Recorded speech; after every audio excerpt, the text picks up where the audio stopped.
Farid Bendadis, président de Hopcast, Frédéric Laurent, cofondateur de Snowpark, et Stéphane Panetra, cofondateur de Artfile et président du directoire. Bonjour à tous les trois.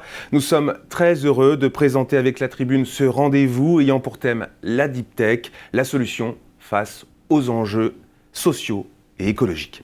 Dans un monde de plus en plus digitalisé et confronté à de nouveaux enjeux socio-écologiques, la Deep Tech a-t-elle des solutions? Eh bien, c'est une question qu'on va se poser tous les trois pendant 35 minutes. Merci d'être avec nous.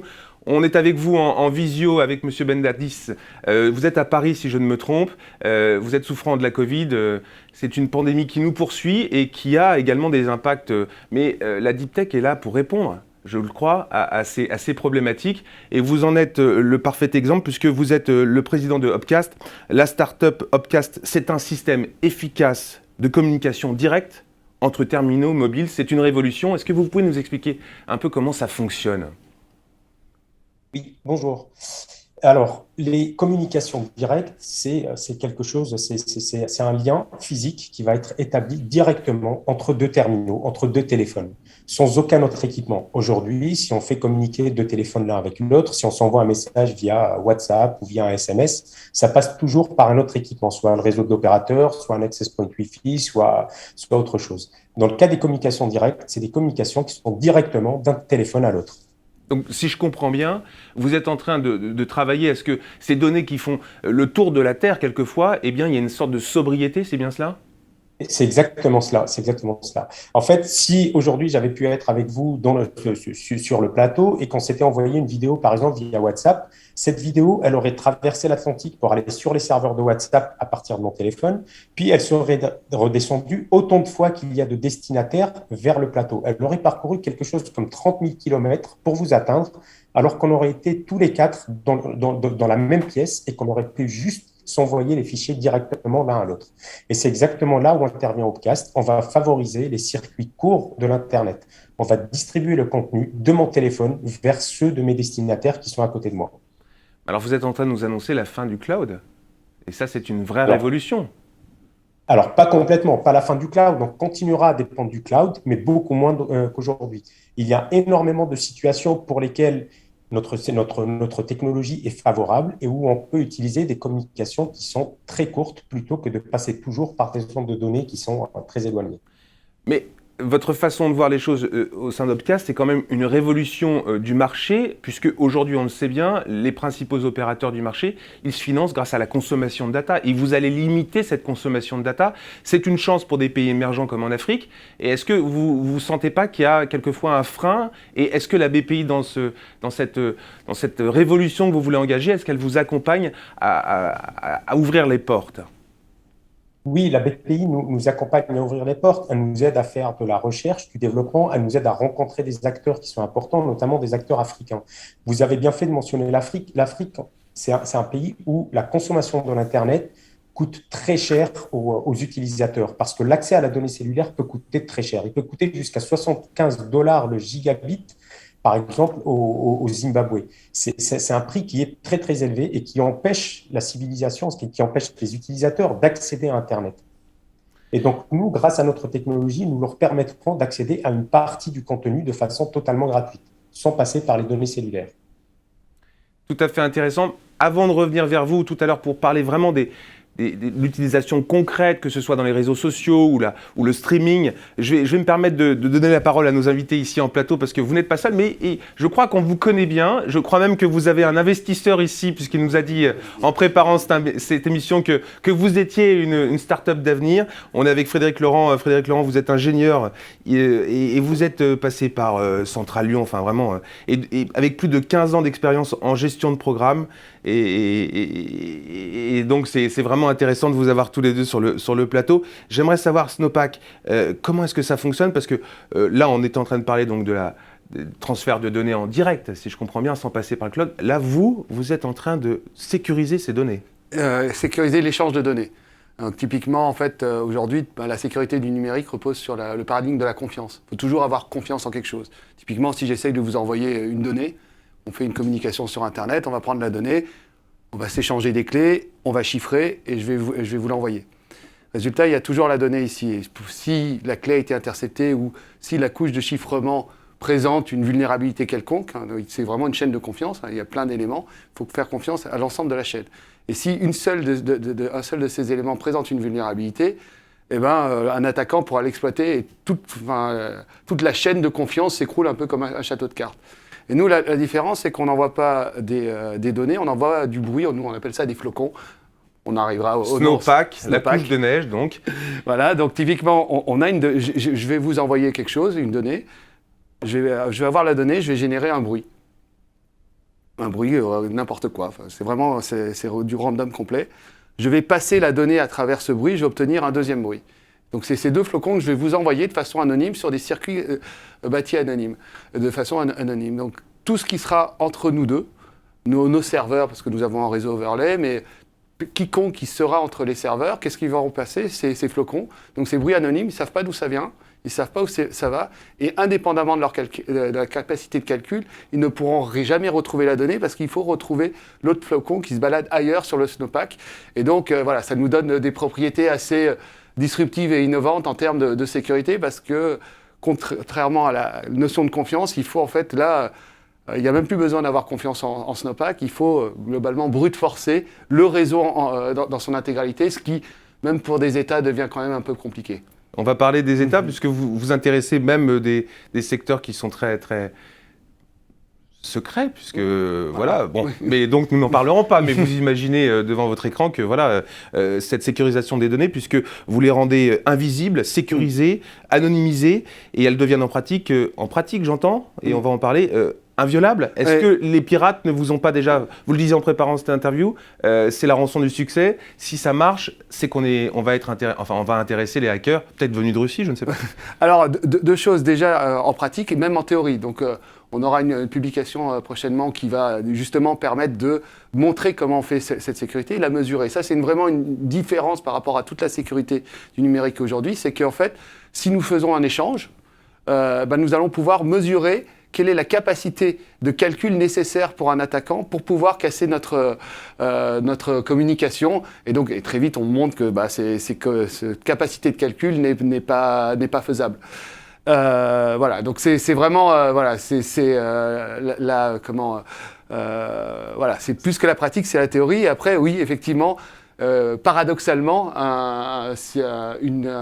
on considère au sein de Snowpack qu'un de nos KPI, indicateurs de succès, sera vraiment en fait, le nombre d'attaques que l'on va subir.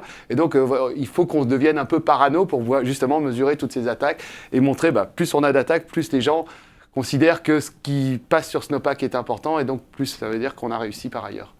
On va passer, parce qu'il faut donner la parole à tout le monde, c'est la démocratie. Opcast, mais je vous en prie, Snowpack et maintenant Artfile.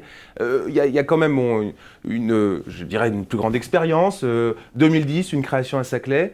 Et on était sur la sécurisation des données, puisque c'est l'or noir. On était sur donc le transfert de données en direct. Et avec vous, on est sur la safety. On est sur un domaine qui nous intéresse depuis un certain nombre d'années. On est, je crois, précurseur ici en France sur la façon dont les ondes électromagnétiques impactent notre santé. Est-ce que vous pouvez nous expliquer, puisque vous êtes The Expert, on a The Expert des ondes électromagnétiques sur le plateau, vous nous expliquez un peu comment ça fonctionne et en quoi vous êtes chez Artfile un peu précurseur de cette question.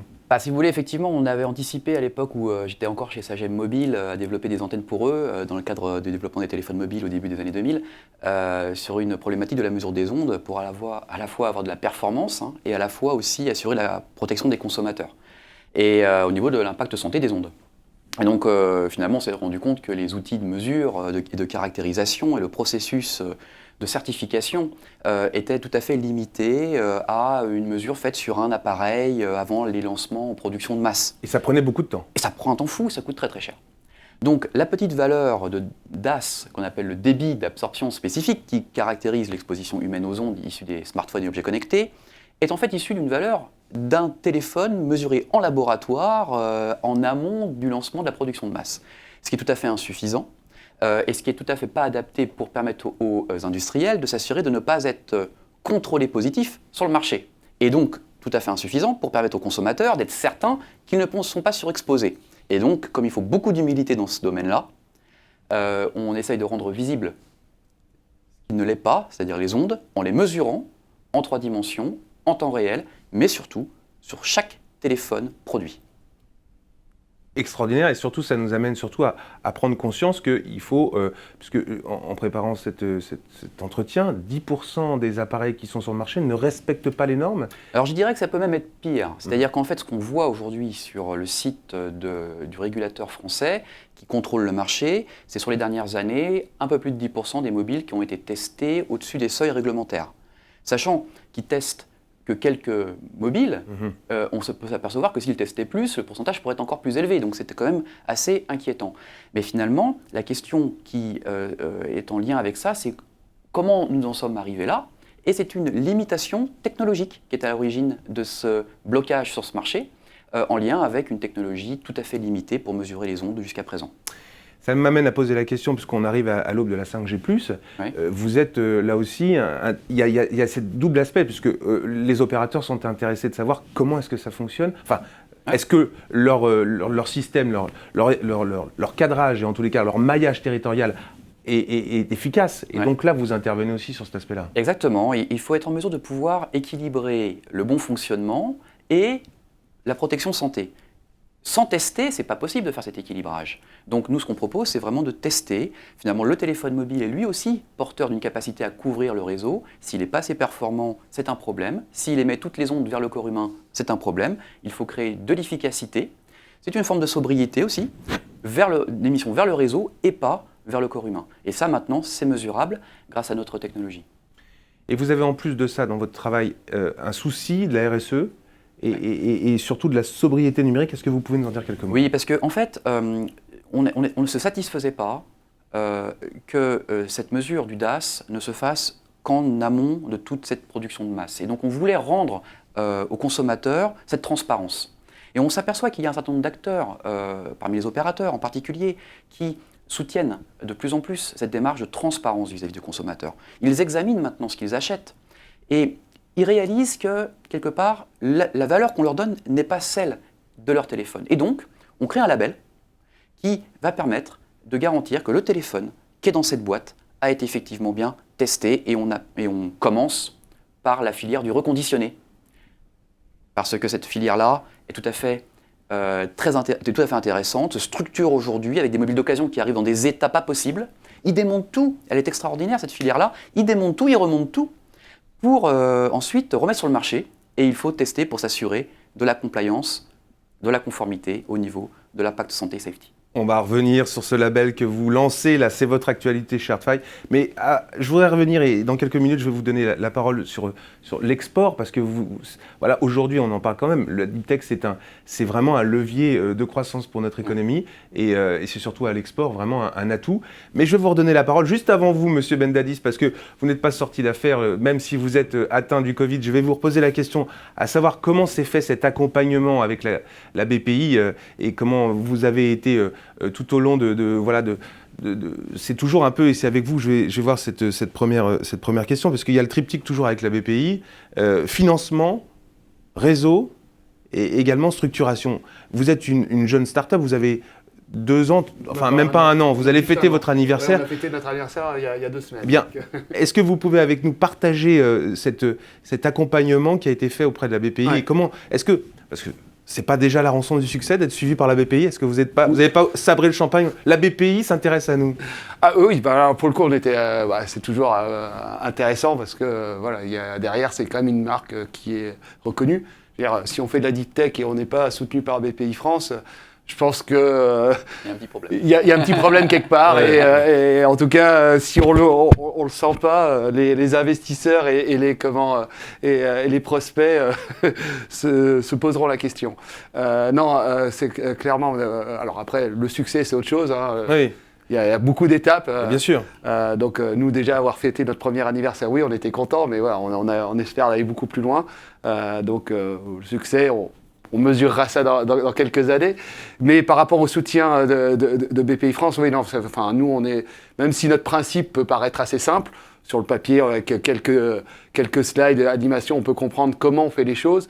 Derrière, c'est quand même un peu compliqué à mettre en œuvre. Typiquement, quand on a présenté la première avec Alexis, l'autre inventeur, On a présenté l'idée à l'ANSSI il y a 4 ans. L'ANSSI avait dit c'est génial, mais c'est juste infaisable.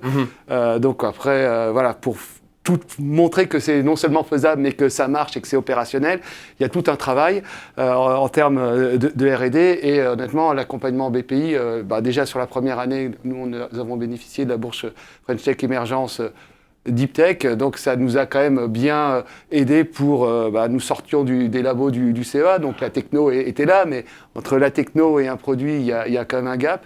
Donc grâce à cette bourse French Tech, on a vraiment réussi à avoir notre premier produit qui a attiré ensuite les investisseurs, puisqu'on est en train de terminer notre tour de table. Donc ça, c'était sur la première année, et là, sur les 2 ans à venir, on va bénéficier d'un soutien assez important sur la partie R&D de BPI France. Et vraiment, ça change tout d'un point de vue projection sur le futur, capacité d'investissement et aussi attrait des investisseurs, parce que le fait d'avoir le soutien... Le label BPI, c'est un accélérateur, un levier de croissance, et ça amène autour de la table d'autres investisseurs. C'est également le cas avec vous, Monsieur Bennadis, puisque vous mettez, et c'est vraiment tout l'intérêt de votre offre avec Opcast, et que vous procédez à un système d'échange de données qui met et qui valorise les circuits courts. C'est ce qui a vraiment créé avec la BPI l'attrait, et c'est ce qui vous a amené à être soutenu. Racontez-nous un peu votre parcours aussi, votre partenariat, et ce que vous en avez retiré, ce que vous en tirez, ce que vous en souhaitez aussi pour l'avenir. Oui, alors nous, on est suivi par la BPI, notamment via un programme qui s'appelle Parcours levée de fonds. Donc, c'est un programme de suivi de jeunes startups comme la nôtre. La nôtre, elle n'a même pas 4 mois pour l'instant, donc elle n'a été créée qu'au mois de février. Donc, on est encore plus... on est très jeune, même par rapport à Snowpack, qui, elle aussi, est jeune. Nous venons d'avoir une subvention de BPI France qui nous permet, par exemple, d'occuper l'incubateur, de payer l'incubateur dans lequel on est situé, qui est sur Paris. C'est une subvention qui s'appelle Paris Innovation Amorçage. Ça permet non seulement de payer l'incubation, mais ça permet aussi d'effectuer des travaux de recherche et développement. Nous sommes en train de candidater pour la bourse dont a parlé Frédéric juste avant, la BFTE, la bourse French Tech Émergence, qui va nous permettre de développer encore notre idée, parce que nous avons un concept qui marche, que nous avons testé, nous avons une preuve de concept, mais entre le concept et le produit, il y a énormément de travail à effectuer, et la BPI nous accompagne dans ce travail. Elle a commencé à nous accompagner par cette première subvention que nous avons obtenue, et nous espérons qu'elle continuera de nous accompagner par la bourse French Tech Émergence, et j'espère par iLab l'année prochaine. Donc ce parcours levée de fonds, en fait, ce qui nous a permis, en fait, nous qui sommes les 3 cofondateurs, nous sortons tous les 3 de labo de recherche, donc nous n'avons pas vraiment de compétences en termes de marketing, d'aspects financiers, commerciaux, etc. En fait, nos présentations au début, quand on allait voir des investisseurs, c'était avec des présentations qui étaient très techniques. Or, les investisseurs, ce qui les intéresse, c'est plus le marché, le produit, comment on va sur le marché, comment on va vendre notre produit. Et tout le programme Parcours levée de fonds qu'on a suivi pendant 9 mois, il nous a justement permis d'apprendre et de se confronter à des investisseurs et qui faisaient partie du programme, pour justement pour améliorer notre présentation et notre discours, pour pouvoir aller voir des investisseurs et leur présenter l'idée de Opcast et comment est-ce qu'avec Opcast, on va pouvoir justement concurrencer les grands acteurs dont vous avez parlé avant.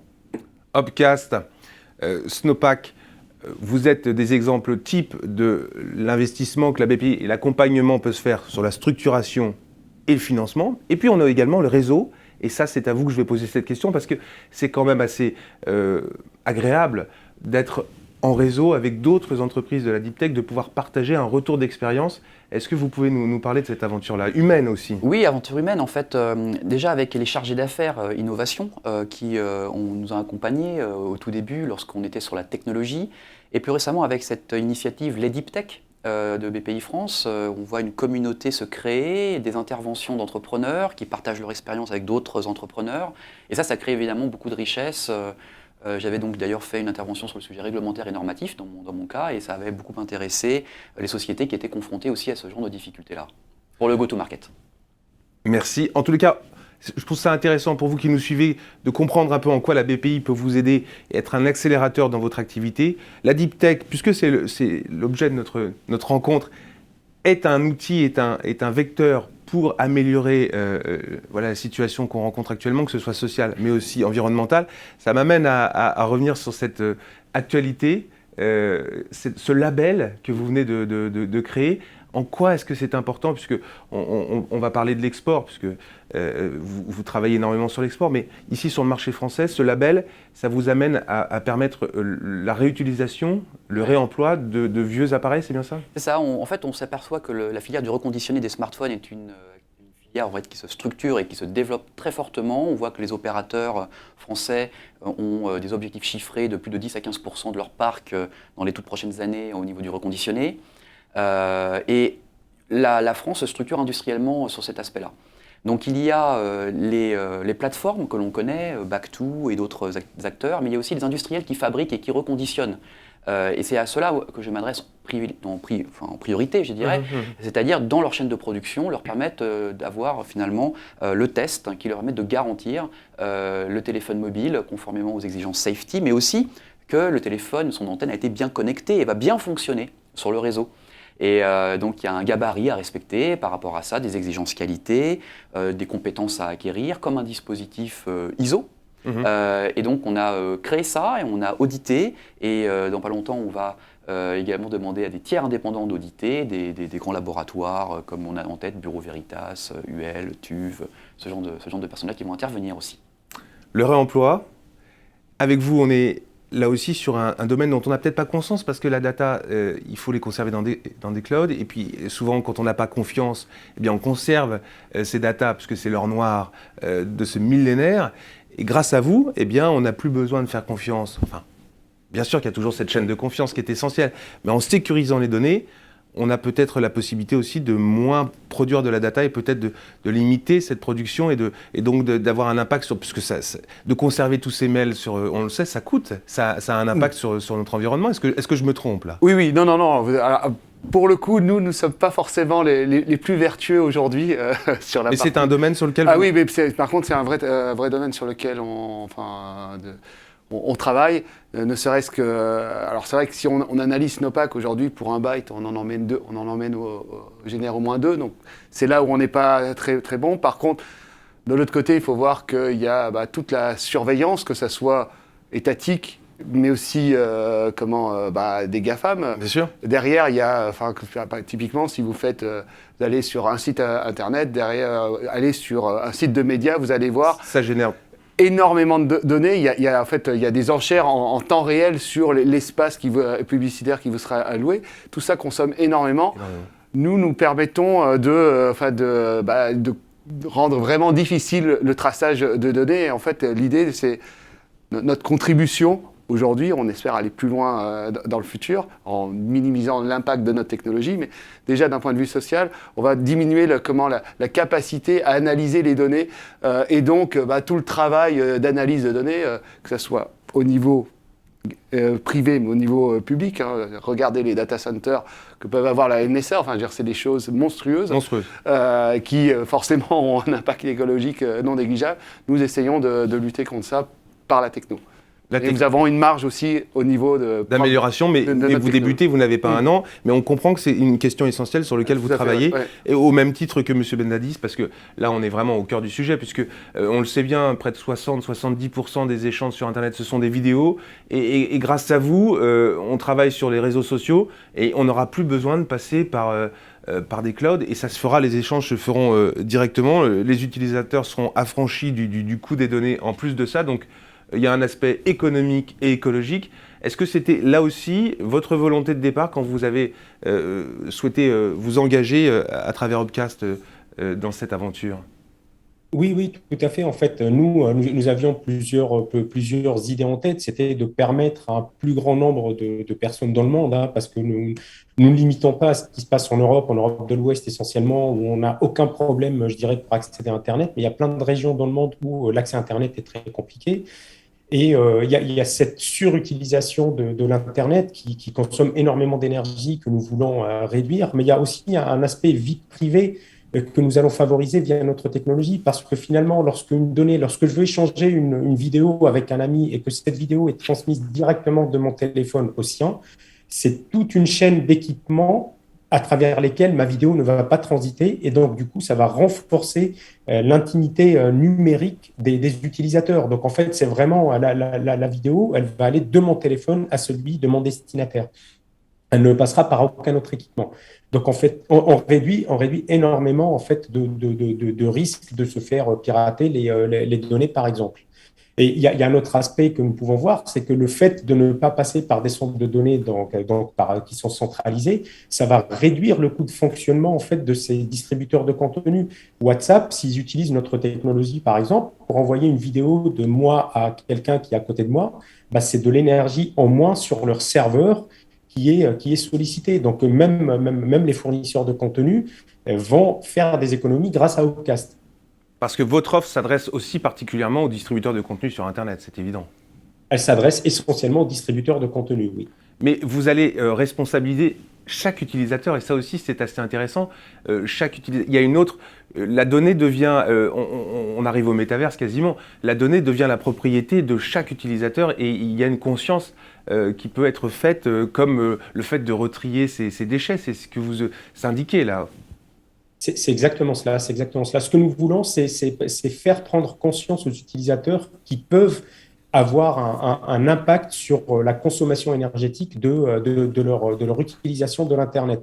On n'est pas obligé de toujours recevoir une vidéo à l'instant où elle est envoyée. Si on la reçoit dans une demi-heure ou dans une heure, bah, c'est peut-être pas très grave. Si on ne met pas à jour le logiciel de notre application, de notre téléphone dans la minute qui suit sa sortie, mais plutôt dans les 2, 3 ou 4 heures qui arrivent, bah, ce n'est pas très grave. Et en responsabilisant les utilisateurs comme ça, en leur mettant un bouton, hein, par exemple, dans l'application qui va dire, dans WhatsApp, hein, on imagine, ils mettent un bouton dans les réglages qui va dire « j'accepte d'être plus écologique ». En échange, le contenu ne va pas arriver dans la seconde où il est émis, mais avec un tout petit peu de décalage, parce que faut reconnaître que la technologie de Upcast, elle a des avantages, mais elle peut aussi avoir des inconvénients elle peut introduire du délai dans la distribution du contenu.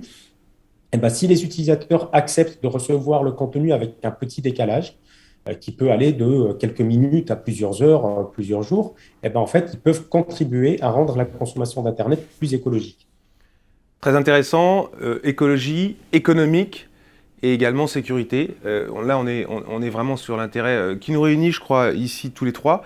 Ça m'amène à vous poser cette question parce que nous avons l'occasion à plusieurs reprises de retrouver l'encadrement de la BPI. Et l'export, c'est notre cheval de bataille. On essaye vraiment de créer des champions à l'export.